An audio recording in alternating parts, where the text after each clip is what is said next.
Nova Iguaçu, 1990.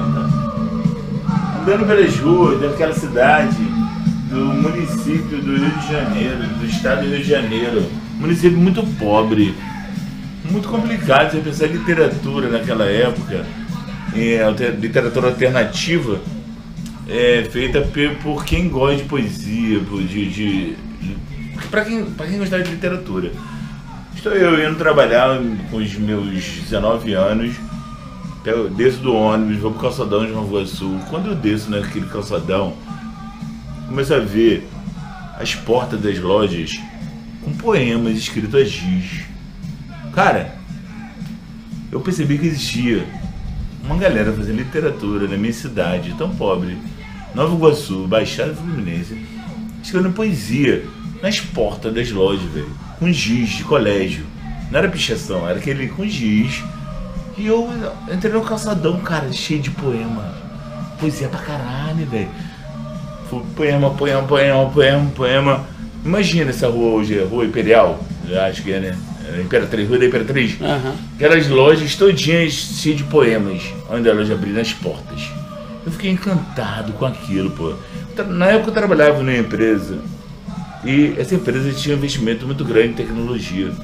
Eu trabalhava no departamento de arte, e eles tinham lá pra gente impressora laser, scanner, e assim, isso ninguém tinha. E aí eu e o meu amigo Vavá, eu de Pestana, vi aquela oportunidade gigante de poder pegar essa galera, divulgar poemas do que existia, que eu não sabia que existia. Eu não sabia que existia uma galera fazendo arte e cultura na minha cidade, era incrível. Porque Nova Iguaçu sempre foi uma cidade dormitório.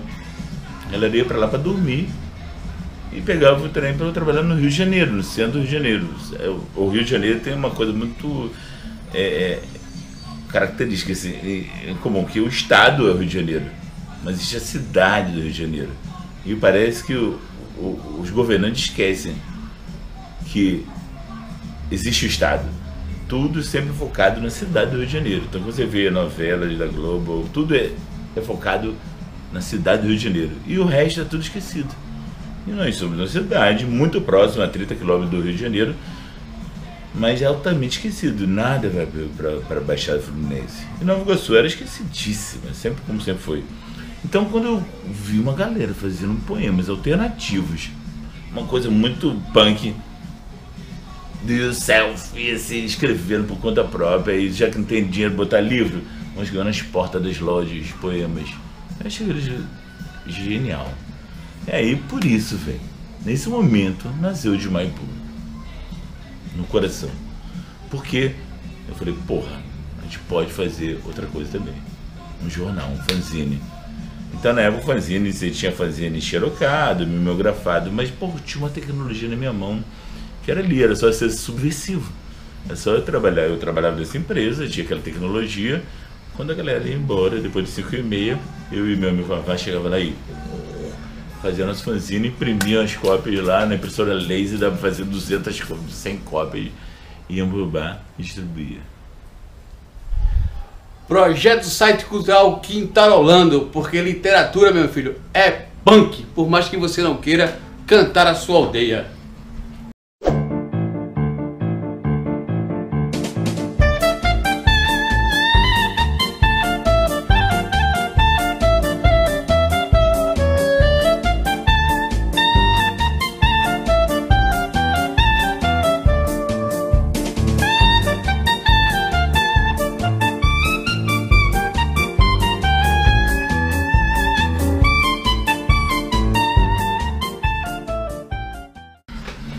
Quintarolando hoje com você está com o meu amigo, escritor, poeta, desenhista, a porra toda, César Rai, o cara de Nova Iguaçu que está aqui em Recife e desembarcou porque ama também o Recife, gosta das coisas da aldeia, da nossa aldeia.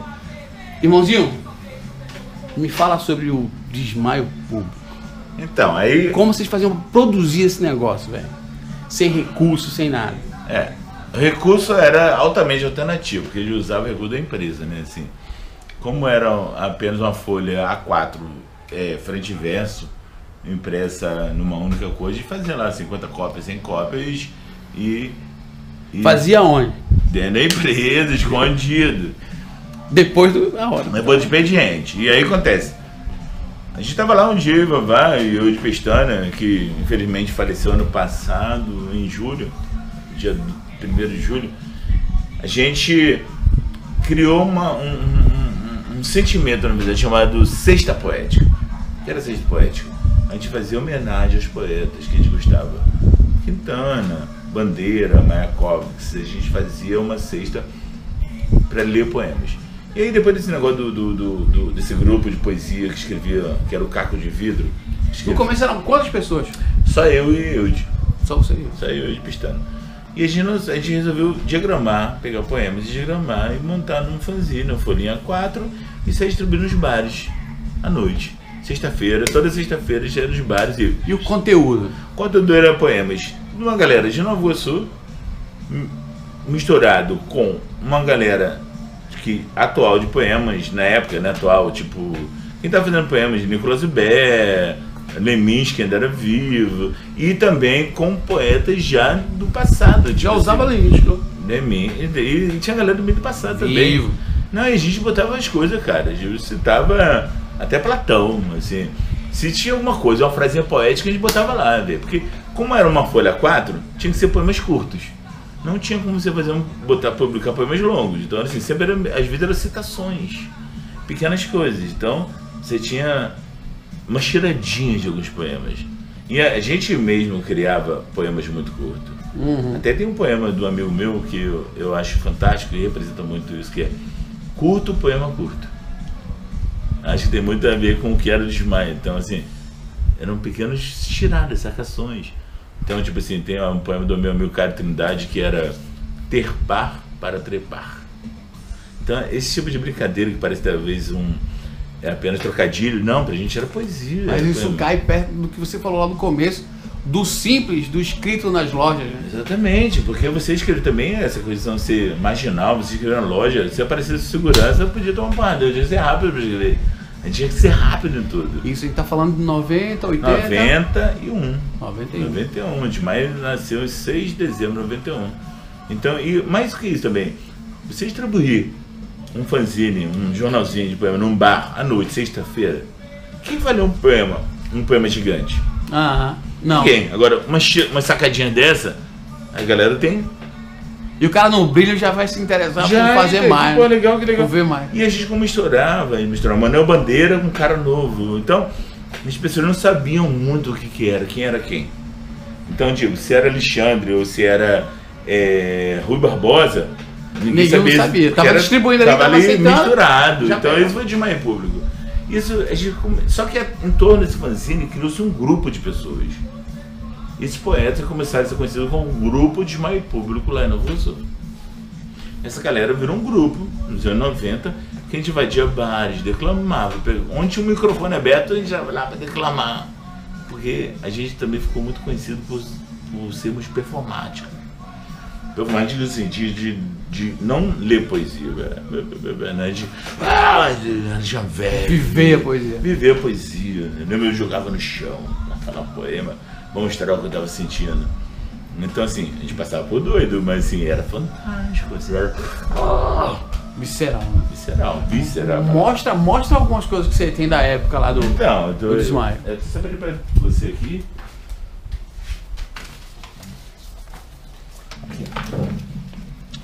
Aqui é um Desmaio bem antigaço. 92. Também. Fala um pouquinho, como era que era produzir isso aqui, cara? Pronto, tinha um programa chamado The First Publishing. Assim, eu lembro que ele não tinha centro. Não era PP, né? Meu irmão, isso aí, a gente era professor laser, assim, a gente fazia, montava e tinha que botar centro na mão. Aí depois veio o Core, aí já deu pra fazer uma coisa mais arrumadinha. Mesmo assim a gente imprimia na mão, lá na impressora. Depois fez umas coisas já na gráfica e tal. E já em 12 anos, 2003. Já tinha... 11, 12 anos depois. Então assim, esse é o Desmaio. E aí a prefeitura já fez homenagem, quer dizer, montou uma revista homenageando os 10 anos de Desmaio e tal.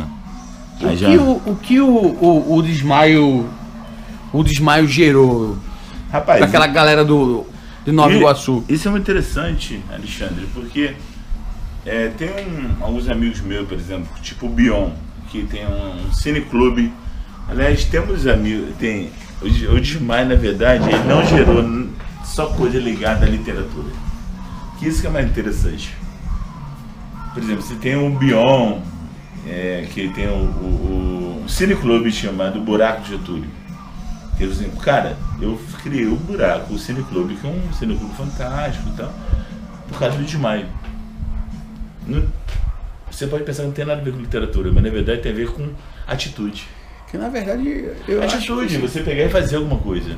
Então, por exemplo, tem uma galera que... A falta do que você sentia, né? Do que você tinha vontade de fazer e que você não tinha. Pronto, e eu encontrei uns meninos esses dias, que é uma galera de uma banda, das bandas punk, inclusive meio punk, não, meio indie.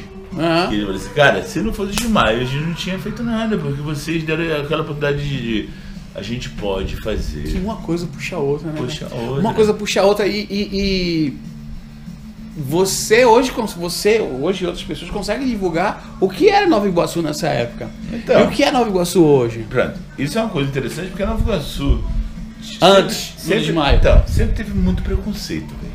Nova Iguaçu, por ser Baixada Fluminense, era considerada um lugar de desova. Na época da ditadura, a galera matava gente lá na cidade do Rio e jogava os corpos no Nova Iguaçu. Era assim, no outro lado do mapa. Empurra por baixo do tapete. E aí contava na contabilidade dos mortos, não na capital, mas a gente no era litoral, muito violento.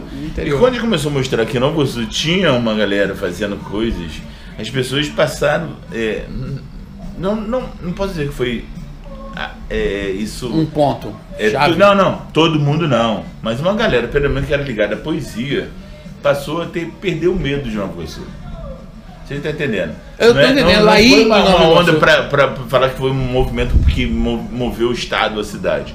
Mas a galera que era ligada à cultura, à poesia, à literatura, sabia que ele tinha uma... Perdeu o medo de ir também para lá.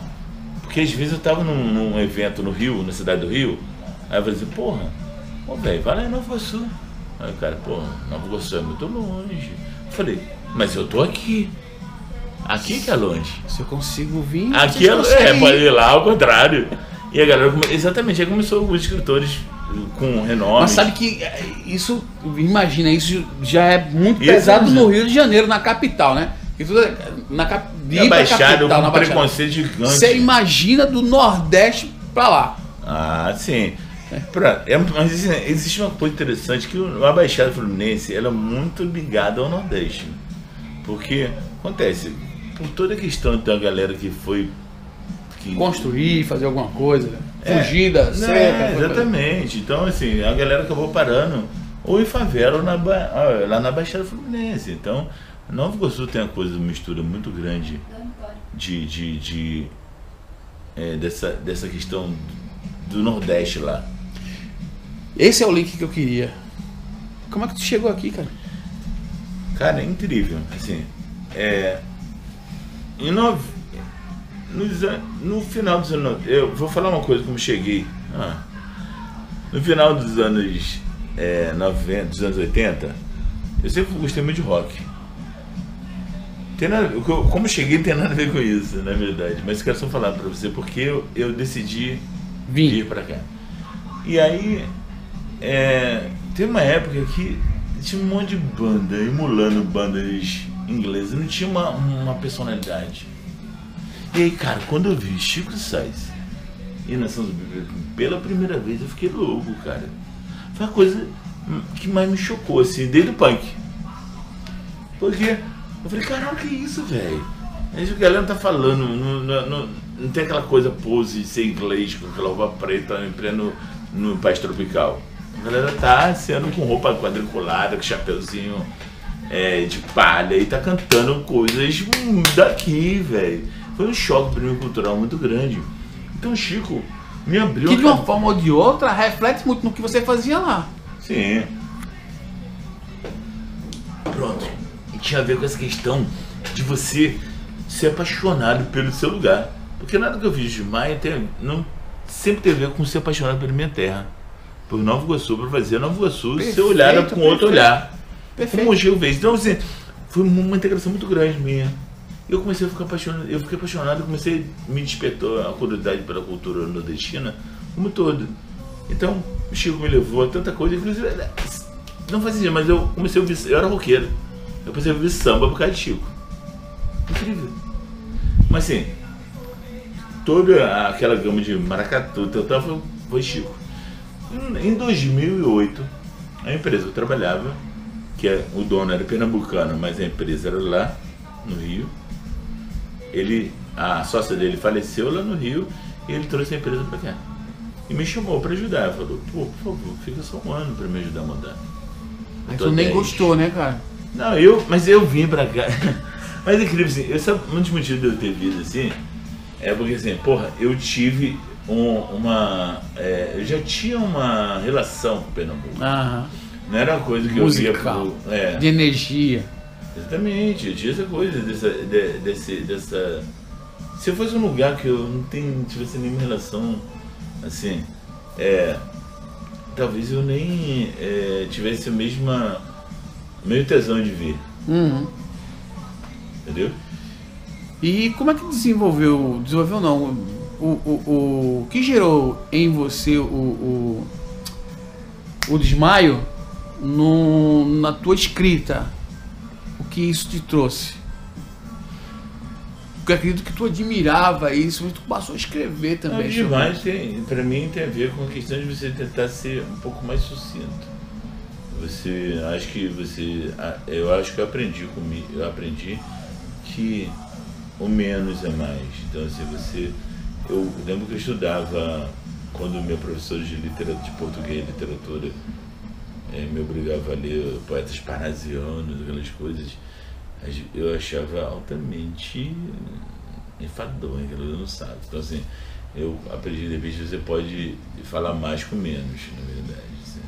Isso para mim porque na verdade é curioso. Um dia eu estava conversando sobre isso. Para você ser simples, você tem que conhecer muito. Então, tipo assim, eu acho que, por exemplo, o cara ser um músico muito simples, o cara tem que conhecer muito de música. Por exemplo, um poeta ser altamente sucinto, ele tem que conhecer muito, porque senão fica simplista só. Então, artista plástico vai pintar, aí o cara só fez uma linha, não. O cara isso. Ele explica a linha. Você linha. precisa entender muito, aprender, você tem que se cair de cabeça na cultura. Então, acho que a gente não pode tornar simplesmente a questão da questão cultural uma coisa simplesmente rasa. Cultura é uma coisa muito profunda. Assim, a cultura, na verdade, determina um povo, né, bicho? Então, assim, não é... É simbologia, é sociedade, verdade. E é economia. Tudo. Não é? Até quando eles não vão entender isso, né? Exatamente. Vocês vão pensar como, na verdade, a cultura é o que faz isso, é o que faz um povo ser um povo, na verdade. Um povo não é nada sem cultura. Então é o seguinte... Se torna referência, né? Em qualquer lugar que no mundo você vai, brasileiro, tem alguma referência que está ligada à cultura do povo brasileiro. E as pessoas têm um equívoco de pensar que cultura é arte só. Uhum. Não é só arte. A arte é um dos dedos da cultura de um povo. Você tem comida, tem, como você falou, economia de um povo. Você tem a forma de você olhar para o mundo diferente. Religião. Você pensa, a cultura, na verdade, é tudo que você... E as pessoas confundem muito arte e cultura, né? Tá fazendo cultura. Não, arte é uma coisa, cultura é outra. Cultura, tudo faz parte, mas cultura, na verdade, cultura abraça tudo isso. Entendi. Né? Fala do teu trabalho como escritor. Então, aí quando... Uma das coisas que aconteceu muito interessante na época que eu vim pra cá, é porque eu tava lá em Nova Iguaçu e na época o demais já tava meio... de certo modo de folga, não sei, assim... tinha perdido um pouco da febre do desmaio, aí a gente começou a criar, a gente criou lá em Nova Iguaçu um grupo de contistas. Contistas. A gente deu o nome de Encontros. Encontros. Encontros. Se unia uma vez por mês toda segunda-feira, na casa do amigo nosso. A ideia era o quê? A gente chegava, dava um tema. A gente ia numa discussão, geralmente não estava bêbado. Tipo, pode ser o próximo tema. Aí tinha assim, a insônia do barbeiro. Aí todos aqueles escritores estavam ali reunidos. Tinham escritores, iniciantes, tudo. Altamente democrático. Uhum. Assim, ó, daqui a um mês nos reunimos aqui de novo e temos que trazer um conto com esse tema, a insônia do barbeiro. Aí todo mundo se unia e escrevia. E aí acontece, essa onda encontros. do encontro era muito mais lá no Rio. Quando eu cheguei aqui no Recife, e aí eu comecei a conhecer algumas pessoas, os escritores e tal, e aí eu frequentava um bar chamado Banquete, e aí eu falei com o dono do Banquete, e aí eu tinha uns amigos meus escreviam também, e resolvemos trazer encontros pra cá. Começamos a fazer encontros. Aí encontros, fizemos 7 edições do Banquete até 2011, e depois voltamos em 2016, 2017, se eu não me engano. 2016 voltamos e fizemos mais uma edição em casa, na minha casa aqui. Na nossa casa a gente começou a fazer e aí a gente fez mais um montão de edições do Encontros. Exatamente isso, a gente se reúne, a gente decide o tema. Sempre movimentando o grupo, né? E trazendo gente, escritores e pessoas. E aí assim, no encontro é muito importante a questão da gente ter essa questão de você estar livre para escrever. Você pode escrever um conto, você pode escrever um poema, você pode até fazer só uma piadinha. Então assim, aí eu e a Denise, minha esposa, começamos a organizar isso na nossa casa. Denise? Organizamos na nossa casa. E aí a gente, e a Denise inclusive, essa questão, porque eu gosto dessa questão da como a literatura faz uma coisa é transformadora. A Denise, a gente tem vários escritores que vêm pra cá, que frequentam a nossa casa, como Lúcia Moura, Jerusa, e os contos da Denise são altamente os melhores sempre.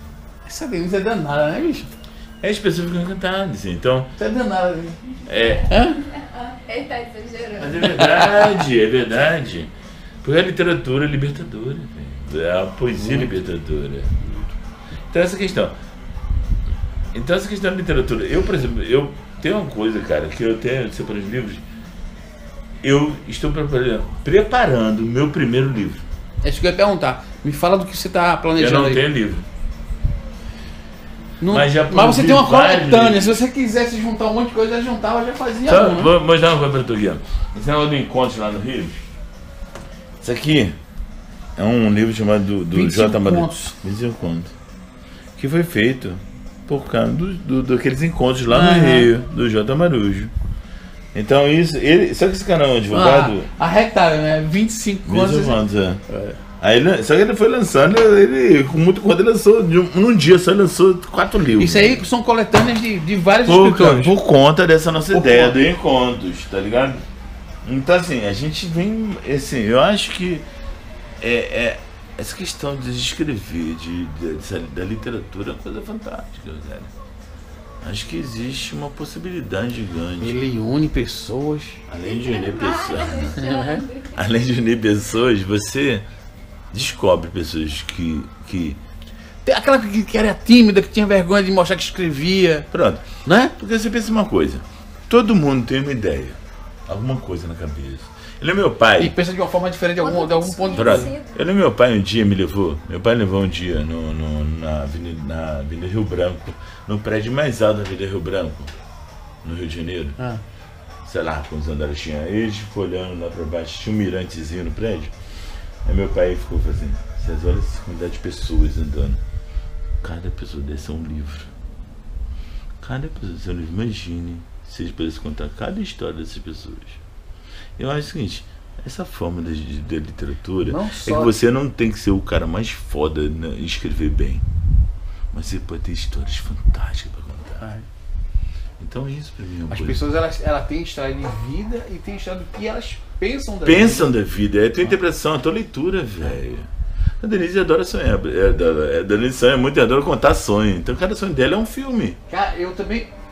Denise, que tá aqui, eu também costumo sonhar com histórias. Ver história. Ver as... Não é isso. E eu acordo assim, querendo. Deixa eu querendo lembrar. Eu não lembro tanto mas ela lembra, me conta, a gente fica tomando café e ela. Aconteceu isso. E o sonho dela são roteiros de filme, cara. Dela é roteiro, assim, porque ela lembra muita coisa. Aí você vai dormir de novo.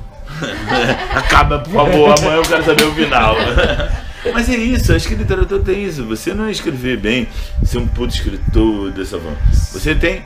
Eu acho que a literatura tem essa possibilidade, quanto mais que você pensa em você agregar pessoas a escrever sua história, você não tem que ser também tão limitado a pensar que as pessoas têm que ser um puto escritor. Claro, evidente. Quanto mais a gente puder passar o quanto a pessoa pode escrever bem, decentemente, não sei o que é decentemente, nem sei isso. Mas sim, o mais importante, na verdade, é quanto a gente possa colocar isso. Pois é, a colocação. Eu acho que quanto mais você tem vontade de escrever, mais vontade de ler você tem. Então quando você procura saber o que você quer ler, né? Se é biografia, se é história, se é filosofia, se é conto, se é não sei o que, vai te levar a outro tipo de percepção da vida que tu não tinha, né? Isso desenvolve o ser humano. Sim. Desenvolve, cria comportamento. Você cria. Educa. Exatamente. Você começa a criar uma. Ainda mais num país tão foda desde que a gente Não, ridículo. Eu tô falando da Baixada Fluminense, cara.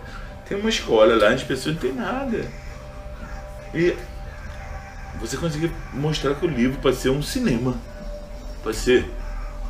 Isso você cria, na verdade. Você pode fazer de E aí o cara começa. Aí você dá um livro interessante, aí um menininho lá que leu, não entende alguma coisa, ele vai lá na biblioteca saber, pra buscar sobre aquela história. E isso vai levando, vai virar uma coisa puxando a outra, né, velho? Tipo assim, pô, não entendi isso aqui, falando da parte da história. Ele vai buscar isso, vai buscar, e aí você vira uma coisa puxando a outra, velho. Mas é aqui também, cara, assim, eu acho que. Tô falando da Baixada, mas Recife é muito parecido com a Baixada. Porra. Eu digo Recife como. Você tem toda uma parte mais. A periferia de Recife. A periferia. Não, até porque você é Nordeste. A parte, lógico. Até porque você é Nordeste. Nordeste é considerado uma periferia do Brasil. A periferia do Brasil. Então, Eu assim, sempre falei isso. Muito. Então, a gente tem essa coisa, Região né? metropolitana, Independente, Zona da Mata, velho. Sertão, Porta do Sertão. As coisas chegam, aí sempre vai. Você vai achar. Porque São Paulo, na verdade, é uma coisa de absurda,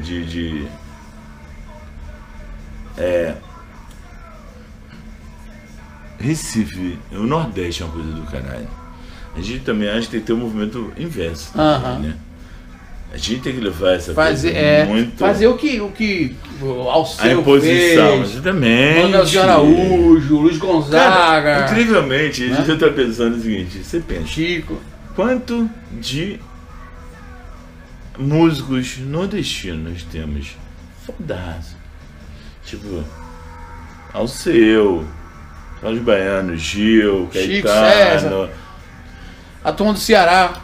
Literatura, cara. A turma do Nordeste. E poetas. Você vê para Manuel Bandeira, você tem João Cabral de Melo Neto. Ariano. Se a gente tá falando dos mais conhecidos, você fala. Eu tô falando desse. Você pensar em escritores de Jorge Amado. Cara, o Brasil é muito mais nordestino do que outra coisa. Você pegar, comparar o peso do Nordeste culturalmente com o sul do país, que é um. Eu não quero ser escroto com o Sul, não, mas o Sul é um povo escroto com a gente. O nosso peso, o peso nordestino é muito maior. Assim, eu fico admirado, sabe o que, cara? Uma das coisas que me admira, não quero falar de política, mas como tivemos tantos políticos nordestinos o tempo todo da nossa vida, em situações boas para valorizar nossa terra e não fizeram nada, velho. Olha, cara, você pega, tem muita gente que teve possibilidade de melhorar aqui, melhorar a visibilidade, porque o Nordeste tem que ser essa coisa que as pessoas já acham esse povo Não entende por nenhum. O cara disse assim pra mim uma vez, cara. Eu acho "Rapaz, absurdo. Nordeste é assim, cara. Se tirar aquela música de lá, aquelas praias, ninguém vai lá. Eu disse, porra, bicho. Se tirar a música de praia, ninguém vai em lugar nenhum, velho. Não vai só no Nordeste. Mas é o Cara, mas eu acho que a gente. É a parte do preconceito, né? Isso acontece com a Baixada. Mas eu acho que existe beleza em tudo que é lugar, cara. Tirar a música, Pois coisa do Rio e a praia do Rio. Não, quero dizer, tira os carnaval do Não, Rio. o lance é o preconceito. Eu acho que em todo lugar existe coisas boas. Em muitos lugares. No Brasil inteiro é assim. A periferia do Brasil inteiro. O Brasil está muito acostumado a olhar para o litoral. A viver no litoral. E esquece do que está atrás dele. Não, E o que está atrás do litoral é o que há de bonito. não, mas esse. Na verdade, o litoral acaba sendo uma coisa apenas de distração, né? Assim, você pensa, vou lá pra. Ah, sim, pra mim, pra você, Ah, pra Denise, mas pra muita gente não. mas o litoral a gente gente. vive pra cacete, pra fazer coisas extraordinárias, velho. Uhum. Então, assim, a gente tem que. Essa questão de vir pro Nordeste só pra tirar férias desse ponto de vista. Cara, é ridículo olha o que falam do Nordeste. Como é ridículo que fala da Baixada Fluminense, a Baixada Mas Fluminense. que ridículo também que falam das coisas ruins do sul, do sudeste. Sim. Acho que em todo lugar tem essa troca, né? Do sul e sudeste. Do sul e sudeste que falam da gente. Né? Não sei, cara. Não, eu sei que. Não, claro, mas por exemplo, se chegar no pensar no Rio Grande do Sul, você não pega exatamente o que existe de cultura lá, o que as pessoas não conhecem.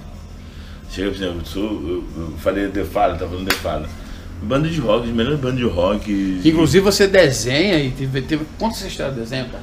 Pronto, entendeu? Fala de bandas que mais gosta, a banda do Rio Grande do Sul, de Porto Alegre, que eu acho fantástica, porra. Eu gosto e muito ninguém das conhecia. bandas do Sul. A questão do Sudeste foi São Paulo, Rio, que ficou. Tequila Baby, cara. Tequila Baby que.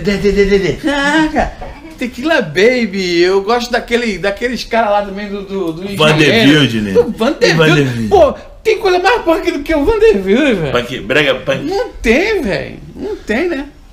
Eu gosto muito do Vanderbilt. Vou me entorpecer Bebendo vinho. Eu estou só. Então, acho que ela não conhece. O problema nosso, na verdade, não é o sul. Não, são- é o que a gente bota como um único padrão, na verdade. Não falo do que o sul e o sudeste falam da gente, na verdade. Não o sul, não é isso que eu quero falar. Sim. Vamos falar que a gente fica o seguinte: que não gosto quando falam mal do Nordeste. Como não gosto quando falam mal do sul. Do Sudeste que eu falo que é a questão que existe de falar mal da gente, porque você pega o que existe de comunicação nacional, parece que tudo acontece em São Paulo e no Rio, quando não é verdade. Sim, mas é coisa de midiático, né? Midiático. Midiático. Pra gente E não é- falar de outras coisas, mas enfim. midiático. Mas assim, você pega a banda do Rio Grande do Sul, tem essa questão do The Fala. A banda The Fala foi uma das bandas que eu sempre gostei, foi as primeiras bandas. Foi aquela banda que eu falei assim, caraca, o que esses caras estão fazendo? Velho? Eu fui apaixonado. Vou contar a história pra você. Eu só conheci o The Fala por ler na revista Bis. The Fala é só um disco. Aí o cara, Arthur G. Costa Couto, fez a resenha do disco. Eu que conheci esse disco. E aí, não tinha rádio.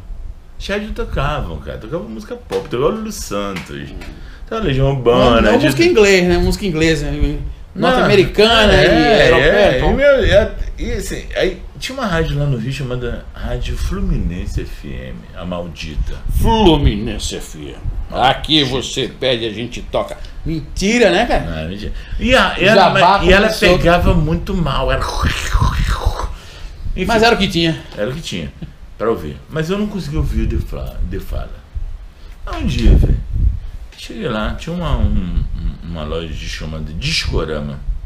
Tinha um cara chamado Jorge Bigode. O cara entendia tudo de música. Eu falei, Jorge, tem The Fala?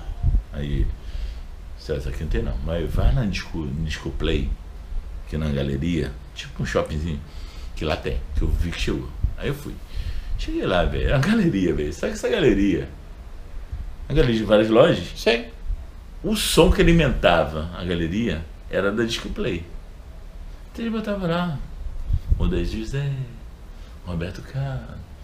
Só que aí O Daí José que não deixa de ser punk também. Aí eu cheguei e falei assim, porra, olha aquele de lá, de fala, né? Posso botar pra tocar? Ela, pode. Aí tira, só que o som que para de ouvir era o mesmo da galeria. Quando botou, velho, era uma coisa punk do caralho.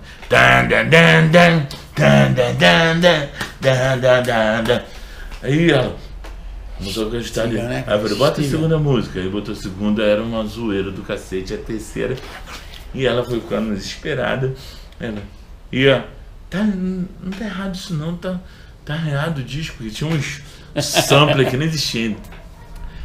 E eu também fiquei meio envergonhado, porque o som era muito, muito punk. Aí eu fiquei apaixonado, embrulhei que eu vou levar, e levei. Eu fiquei tão apaixonado e comecei a desenhar os caras, velho. Os caras eram figuras, velho. Aí ele fala, Educar. O cara é uma figura, velho. Mas é agora, tem uns 80 como ele era muito mais punk. Júpiter Maçã, né? Eu ia falar, era isso que eu queria falar, era Júpiter Maçã. Júpiter Maçã. O cara bebendo ali, o louco do Júpiter Maçã. Então, resumindo o seguinte, eu desenhei. Um lugar do caralho. Tá? E eu sempre fui muito fã do Educar. Há pouco tempo, um ano atrás, eu tava aqui, um amigo meu, o Thiago Guerra, falou, César, aquele cara que é fã dele, do carro, vai estar tocando no Texas Bar.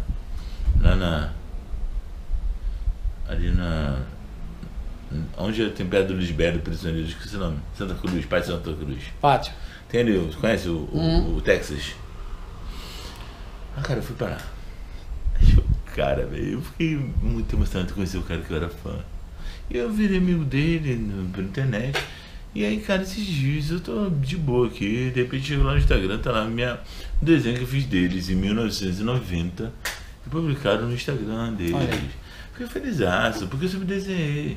Tem coisas que não tem preço, né? Comercial, né? Hoje eu cheguei aqui doidão, depois do jogo eu desenhei, cara. Então, assim, eu gosto de desenhar, sempre gostei de desenhar. Foi a cara que você postou hoje no Instagram? Do prédio? Minha visão daqui.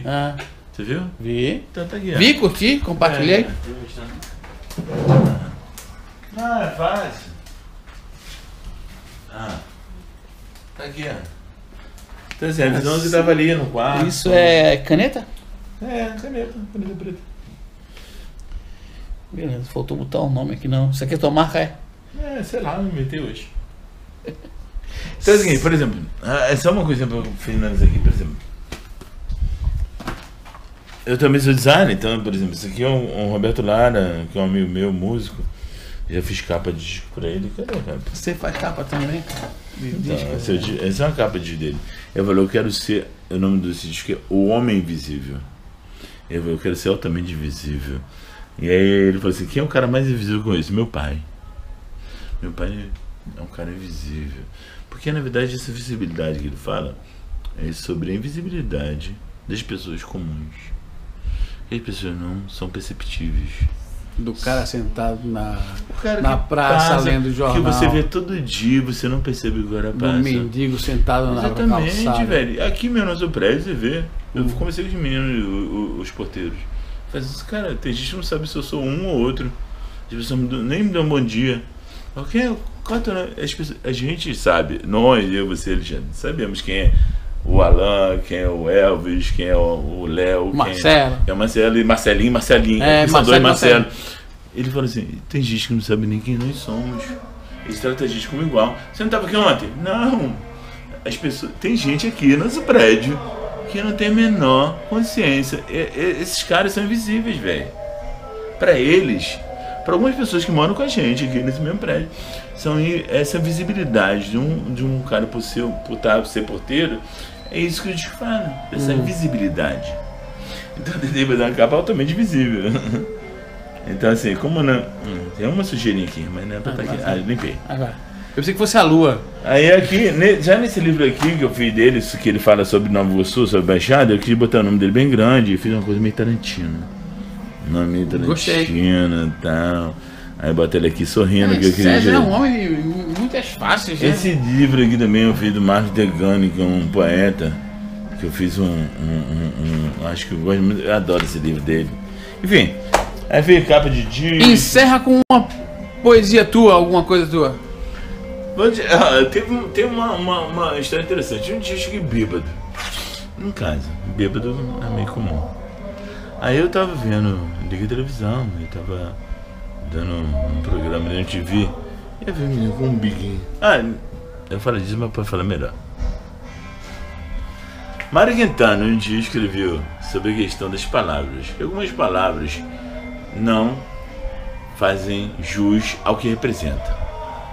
Tipo assim, monstro é fantástico, porque representa monstro. Monstro representa monstro, tá ligado? Mas, por exemplo, umbigo não faz jus ao umbigo. E por conta disso, nenhum poeta jamais cantará o umbigo da sua amada. Porque a palavra umbigo é muito feia. E eu discordei. Chegou um dia bêbado em casa, eu tava vendo uma coisa. Eu vi aqui no umbigo, falei, chega o computador e escrevi e fui dormir. No dia seguinte, eu deparei com esse poema. Foi de novo a tudo. Faz isso. Viva o umbigo e o seu entorno. Buraco malandro, sempre discreto. Espaço nada frio, sabe-se morno. Calor do pavio, chegando bem perto. Viva o umbigo e suas entranhas. Labirinto para a língua curiosa. Goza pequenas façanhas, achando ali já a vida maravilhosa. Viva o umbigo e seu corte inciso. Fonte da imaginação por não ser nada. E ao mesmo tempo ser escada e estrada de tijolos dourados do paraíso. Obrigado. Esse é o César Rai, aqui no seu Quintarolando, projeto Site Cultural. Espero que todos tenham gostado. Grande abraço, bye bye. Não se esquece, se inscreve, compartilha e comenta sobre esse cara que é um cara que veio de Nova Iguaçu e está aqui para dividir essa coisa boa com a gente, que é cultura, que é cantar nossa aldeia. Valeu, abraço!